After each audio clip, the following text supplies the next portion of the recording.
নতুন কর্মসূচি নিয়ে রাজপথে ফিরছে বিএনপি। এবার আমেরিকার সমর্থনে সরকার পতনের ডাক তারেক জিয়ার। বৃহত্তর গণ আন্দোলনের প্রস্তুতি নিচ্ছে কোটা বিরোধী নেতারা। চীন রাশিয়াকে যে বার্তা দিলেন ইরানের নতুন প্রেসিডেন্ট। চীন রাশিয়ার জন্য সুখবর দিল ইরানের প্রেসিডেন্ট মাসুদ পেজেশকিয়ান। প্রধানমন্ত্রী চীন থেকে শূন্য হাতে ফিরেছেন, দাবি রিজভির।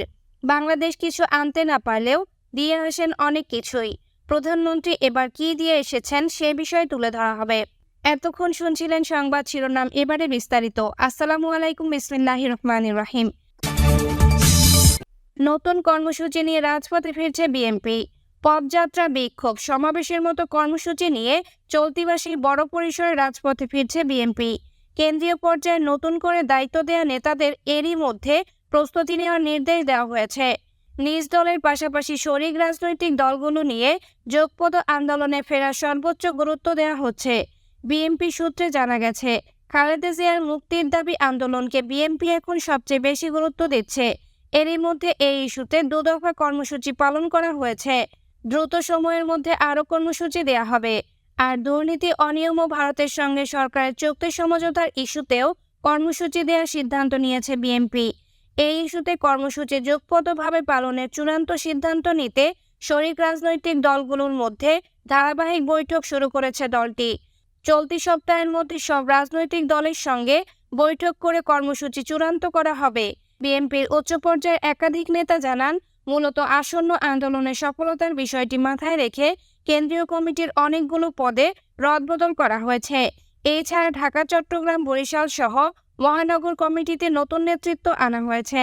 আন্দোলন সফলের অন্যতম হাতিয়ার হিসেবে পরিচিত যুব দলেরও নতুন কমিটি দেওয়া হয়েছে। নতুন নেতাদের এরই মধ্যে আসন্ন আন্দোলনের জন্য প্রস্তুতি নেওয়ার নির্দেশনা দেওয়া হয়েছে। সূত্রমতে সেপ্টেম্বরের আগে হরতাল, অবরোধের মতো কর্মসূচিতে যাওয়ার কোনো পরিকল্পনা নেই। শোডাউন নির্ভর কর্মসূচির প্রতি বেশি গুরুত্ব দেওয়া হচ্ছে। পদযাত্রা, বিক্ষোভ, সমাবেশ, মানববন্ধন, অনশন, অবস্থানের মতো কর্মসূচি আসতে পারে। এছাড়া দুর্নীতি ও ভারত বাংলাদেশের অসম চুক্তি সমঝোতার বিষয়ে জনগণকে জানাতে বিভাগীয় শহরে সেমিনার করার বিষয়ে ভাবা হচ্ছে। ঢাকা মহানগরে আন্দোলনকে বেগবান, শক্তিশালী সামর্থ্যের কমতি নেই দাবি করেন নবগঠিত কমিটির নেতারা।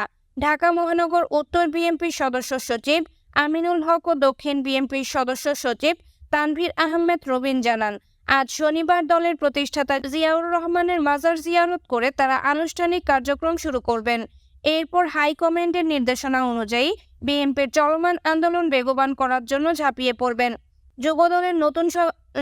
যুবদলের নতুন সভাপতি আব্দুল মোনায়েম মুন্না জানান, হামলা, মামলা, নির্যাতনে নেতাকর্মীর পিঠ দেয়ালে ঠেকে গেছে। এরপরও ধারাবাহিকভাবে আন্দোলনের কর্মসূচি চান নেতাকর্মীরা। সরকারের পতন না হওয়া পর্যন্ত যুবদলের নেতাকর্মী ঘরে ফিরে যাবেন না। সূত্র জানায়, দ্বাদশ জাতীয় নির্বাচনের পর বিএনপির সামনাসামনি দলগুলোর অনেক নেতা হাল ছেড়ে দিয়েছেন। দলের অভ্যন্তরীণ কোন্দলের কারণে কেউ কেউ নিজেকে গুটিয়ে নিয়েছেন। তবে নতুন করে আবারও আশার আলো দেখাচ্ছেন তারা। ইস্যুভিত্তিক কর্মসূচির মধ্য দিয়ে আবার মাঠে নামতে চান তারা। সেই লক্ষ্যে শুরু হয়েছে সাংগঠনিক তৎপরতাও। খোঁজ নিয়ে জানা গেছে, নিজ দলের পাশাপাশি শরিক দলগুলোকে সঙ্গে নিয়ে আন্দোলন আরও জোরদার করার বিষয়ে এখন সর্বোচ্চ গুরুত্ব দিচ্ছে বিএনপি। নতুন কর্মসূচি ঠিক করতে আবার যুগ উপযোগী আন্দোলনের শরিকদের সঙ্গে বৈঠক শুরু করেছে তারা। বৃহস্পতিবার 4টি দলের নেতার সঙ্গে বিএনপির লিয়াজো নেতাদের সঙ্গে বৈঠক হয়েছে। আর শুক্রবার জাতীয়তাবাদী দলগুলোর সঙ্গে বৈঠক হয়েছে। লিয়াজো কমিটি বৈঠকে বিএনপি নেতাদের মধ্যে ছিলেন স্থায়ী কমিটির সদস্য নজরুল ইসলাম খান, সেলিম রহমান, ভাইস চেয়ারম্যান মোহাম্মদ শাহজাহান ও আব্দুল আউয়াল মিন্টু। বৈঠকে জাতীয়তাবাদী সমমনা জোট নেতাদের মধ্যে ছিলেন NPP chairman doctor Fariduzzaman Fahad, JAGPA সভাপতি Khandaker Lutfor Rahman, Ganadal chairman ATM Golam Maulana Chowdhury, Bangladesh NAP chairman MN Shawon Sadiki, national democratic party chairman Qari Muhammad Abu Taher, বাংলাদেশের সাম্যবাদী দল সাধারণ সম্পাদক comrade doctor Syed Nazrul Islam, NPP মহাসচিব মোস্তাফিজুর রহমান মোস্তফা, এনডিপি মহাসচিব আব্দুল আল হারুন সোহেল, জাকপা সাধারণ সম্পাদক এস.এম. শাহাদাত হোসেন। এরপর এলডিপি নেতাদের সঙ্গেও বৈঠক করেন বিএনপির নেতারা। সংশ্লিষ্ট সূত্র জানায়, যুগোপযোগী আন্দোলনের জন্য সব শরিক দল ও জোটের সঙ্গে বৈঠক শেষে নতুন করে মাঠের কর্মসূচি ঘোষণা করবে বিএনপি। তবে প্রায় সব ইস্যুতে যুগ উপযোগী আন্দোলন করলেও খালেদা জিয়ার মুক্তির ইস্যুতে একাই মাঠে নামতে চায় দলটি। এর বাইরে নিত্যপণ্যের অস্বাভাবিক মূল্যস্ফীতি, সরকারের দুর্নীতি ও ভারতের সঙ্গে দেশের স্বার্থবিরোধী চুক্তি বা সমঝোতা স্মারকের প্রতিবাদে কর্মসূচি দেওয়ার আলোচনা হয়েছে। চীন রাশিয়াকে যে বার্তা দিলেন ইরানের নতুন প্রেসিডেন্ট। ইরানের নবনির্বাচিত প্রেসিডেন্ট মাসুদ পেজেশকিয়ান বলেছেন, চাপে ফেলে ইরানকে দিয়ে কিছু করানো যাবে না। যুক্তরাষ্ট্রের এটা বোঝা উচিত। শনিবার এক বিবৃতিতে যুক্তরাষ্ট্রকে এ বার্তা দেন নবনির্বাচিত প্রেসিডেন্ট। নতুন বিশ্বকে আমার বার্তা শিরোনামে প্রকাশিত এক বিবৃতিতে মাসুদ পেজেশকিয়ান বলেন, আবারও সবাইকে বলছি, ইরান চাপে পড়ে কিছু করে না, করবেও না, এবং ইরান সরকারের প্রতিরক্ষা কৌশলে পরমাণু অস্ত্র অন্তর্ভুক্ত নয়। ইরানের প্রেসিডেন্ট বলেন, কঠিন সময় চীন ও রাশিয়া নিরবিচ্ছিন্নভাবে আমাদের পাশে দাঁড়িয়েছে। আমাদের কাছে এই বন্ধুত্ব খুবই মূল্যবান। তিনি বলেন, রাশিয়া ইরানের মূল্যবান কৌশলগত মিত্র ও প্রতিবেশী। আমার প্রশাসন আমাদের এই সহযোগিতার সম্পর্কের আরও সম্প্রসারণ ও উন্নয়নের প্রতিশ্রুতিবদ্ধ থাকবে। তবে ইউক্রেন যুদ্ধ বন্ধে আন্তর্জাতিক অঙ্গন থেকে যেসব উদ্যোগ গ্রহণ করা হচ্ছে, তেহরান তাতে সক্রিয়ভাবে সমর্থন দিয়ে যাবে।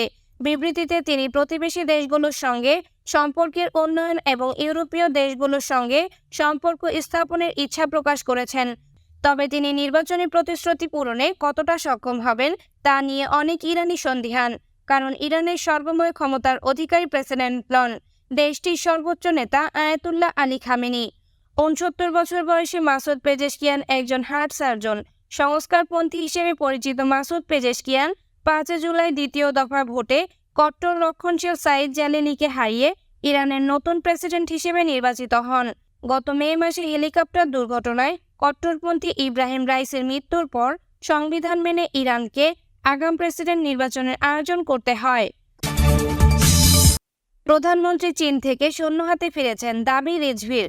প্রধানমন্ত্রী চীন থেকে শূন্য হাতে ফিরেছেন বলে দাবি করেছেন বিএনপির সিনিয়র যুগ্ম মহাসচিব রুহুল কবির রিজভী। তিনি বলেন, সম্প্রতি ১৯৫ জন সঙ্গী নিয়ে চীন সফরে গিয়েছিলেন প্রধানমন্ত্রী শেখ হাসিনা। চীনের কাছে $20 বিলিয়ন চেয়েছিলেন। ১ বিলিয়ন ইউয়ানের আশ্বাস পেয়েছিলেন তিনি। $20 বিলিয়ন চেয়ে খালি ঝুড়ি নিয়ে ফেরত এসেছেন প্রধানমন্ত্রী। শনিবার দুপুরে রাজধানী নয়াপল্টন ভাসানী ভবনে জাতীয়তাবাদী ওলামা দলের পরিচিতি সভায় তিনি এইসব কথা বলেন। রিজভী বলেন, প্রধানমন্ত্রী শেখ হাসিনা দেশ বিক্রি করার মহাজন হয়েছেন। ভারতকে নিরাপদ করতে বাংলাদেশকে অনিরাপদ করেছেন তিনি। বাংলাদেশকে ভারতের নয়া উপনিবেশ বানানোর চেষ্টা করছেন প্রধানমন্ত্রী। রেল চুক্তির মাধ্যমে করিডোর দিয়ে দেশের স্বাধীনতা সার্বভৌমত্বকে হুমকির মুখে ফেলেছেন তিনি। শেখ হাসিনার কবল থেকে দেশকে মুক্ত করতে হবে। তিনি বলেন, দেশে এখন দুর্নীতি ফাঁসের মৌসুম চলছে। আওয়ামী লীগের ঘনিষ্ঠদের নাম প্রতিদিন পাওয়া যাচ্ছে। আজিজ বেনজির, মতিউর, আবেদ আলীদের নাম গণমাধ্যমে ফাঁস হচ্ছে, কিন্তু এখনও রাঘব বোয়ালদের নাম আসেনি। সরকারের মধ্যে এখনও হাজার হাজার আজিজ বেনজির রয়ে গেছে। সরকারের সমালোচনা করে রিজভী আরও বলেন, ২০১৮ সালে কোটা বাদ দিলেন। শিক্ষার্থীরা কোটা বাদ নয়, সংস্কার চেয়েছিল, কিন্তু সরকার ষড়যন্ত্রমূলকভাবে কোটা বাদ দিয়ে এখন ক্ষমতা পাকাপোক্ত করে আবার কোটা বহাল করলেন আদালতের মাধ্যমে। শেখ হাসিনার কথার বাইরে কেউ এক পা যেতে পারে না। তিনি আদালতের মাধ্যমে আবার খায়েশ পূরণ করলেন। যে দম্পতির বিয়ে হয়েছে স্বাধীনতার পর, তার সন্তান নাকি এখন মুক্তিযোদ্ধা। এইসব ভুয়া মুক্তিযোদ্ধাদের চাকরি দিতেই আবারও কোটা বহাল করেছে সরকার। শুধুমাত্র ছাত্রলীগকে চাকরি দিতেই তা করা হয়েছে। বিএনপির যুগ্ম মহাসচিব শহীদ উদ্দিন চৌধুরী এনি বলেন, দেশ ধ্বংসের দ্বার প্রান্তে। কর্তৃত্ববাদী শাসন শোষণের ফলে দেশ ধ্বংস হয়ে গেছে। দেশের স্বাধীনতা সার্বভৌমত্ব আজ হুমকির মুখে। ক্ষমতায় টিকে থাকতে একের পর এক দেশবিরোধী চুক্তি, ডামি ভোটের সরকার করে যাচ্ছে। জাতীয়তাবাদী রাজনৈতিক দলের প্রতিটি নেতাকর্মী ঐক্যবদ্ধ হয়ে সব দেশবিরোধী চুক্তির বিরুদ্ধে নতুন করে আন্দোলন গড়ে তুলতে হবে। ওলামা দলের আহ্বায়ক মাওলানা সেলিম রেজার সভাপতিত্বে ও সদস্য সচিব অ্যাডভোকেট আব্দুল হোসেনের পরিচালনায় বক্তব্য দেন বিএনপির ধর্ম বিষয়ক সম্পাদক রফিকুল ইসলাম জামাল, সহধর্ম বিষয়ক সম্পাদক এটিএম আব্দুল বারী ড্যানি, মাওলানা আলমগীর হোসেন, কারি গোলাম মোস্তফা, মাওলানা দেলোয়ার হোসেন, অধ্যক্ষ মাওলানা নজরুল ইসলাম, মাওলানা মাসুম বিল্লাহ প্রমুখ। বৃহত্তর গণ আন্দোলনের প্রস্তুতি নিচ্ছে কোটা বিরোধী নেতারা। জাতীয় সংসদে জরুরি আইন পাশের মাধ্যমে কোটার যৌক্তিক সংস্কারের জন্য গণপদযাত্রার মাধ্যমে মহামান্য রাষ্ট্রপতি বারবার স্মারকলিপি প্রদান করবে বৈষম্য বিরোধী ছাত্র আন্দোলনের নেতারা। দাবি আদায়ে অনির্দিষ্ট সময়ের জন্য ছাত্র ধর্মঘটের ডাক এবং বৃহত্তর গণ আন্দোলনের প্রস্তুতি নিচ্ছে বলে জানান তারা। আজ 13 জুলাই শনিবার সন্ধ্যায় ঢাকা বিশ্ববিদ্যালয় কেন্দ্রীয় লাইব্রেরির সামনে আয়োজিত এক সংবাদ সম্মেলনে এই দাবি জানান আন্দোলনকারীরা। বৈষম্য বিরোধী ছাত্র আন্দোলন ব্যানারে আয়োজিত এই সংবাদ সম্মেলনে আন্দোলনকারীদের মধ্যে উপস্থিত ছিলেন সমন্বয়ক নাহিদ হাসান, সার্জিস আলম, হাসনাত আব্দুল্লাহ, আসিফ মাহমুদ প্রমুখ। সংবাদ সম্মেলনে জানানো হয়, জাতীয় সংসদে জরুরি আইন পাশের মাধ্যমে কোটা যৌক্তিক সংস্কারের জন্য মহামান্য রাষ্ট্রপতি বরাবর স্মারকলিপি প্রদান এবং গণপদযাত্রার জন্য সকাল 11টায় বিশ্ববিদ্যালয়ের কেন্দ্রীয় লাইব্রেরির সামনে জড়ো হবেন। পরে গণপদযাত্রার মাধ্যমে রাষ্ট্রপতিকে স্মারকলিপি প্রদান করতে যাবেন। ঢাকার বাইরের আন্দোলনকারীরা নিজ নিজ জেলা প্রশাসকের মাধ্যমে রাষ্ট্রপতি বরাবর স্মারকলিপি প্রদান করবেন। তারা আরও জানান, তাদের একটি সমন্বয়ক টিম কুমিল্লা গিয়ে আহত সহযোদ্ধা এবং পুলিশ কর্মকর্তাদের সঙ্গে দেখা করেছেন। রাজশাহী, টাঙ্গাইল, রংপুর, সিলেট সহ দেশের বিভিন্ন স্থানে আন্দোলনকারীদের ওপর পুলিশ এবং ছাত্রলীগের হামলার তীব্র নিন্দা জানান তারা আরও বলেন, ছাত্র ধর্মঘট অনির্দিষ্ট সময়ের জন্য অব্যাহত থাকবে ও বৃহত্তর গণ আন্দোলনের প্রস্তুতি নিচ্ছি। মামলার জন্য পুলিশের কাছে 24 ঘন্টার মধ্যে জবাবদিহিতা করতে হবে। এই সময় পুলিশের একটি ভয়েস শোনানো হয়। সেখানে বলতে শোনা যায়, 11 জুলাই শাহবাগে কোনো ক্ষয়ক্ষতি হয়নি।